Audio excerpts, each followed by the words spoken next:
Hi everyone, I am your TECH.REHAAN. How are you doing? Today we'll discuss about how to create a data table in Excel. Come on, let's start.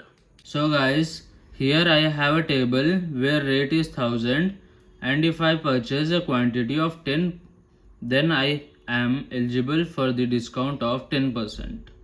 Now I will calculate the net amount.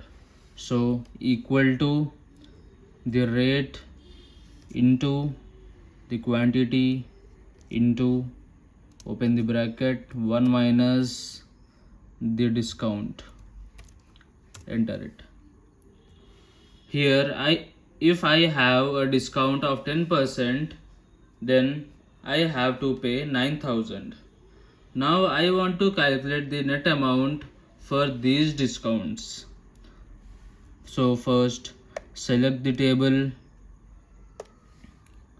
go to data tab, in that what if analysis, data table, come to column input cell and select the discount cell, then click OK. So this is how we calculate a data table. Thank you for watching and tune with me for the next video. Thank you guys.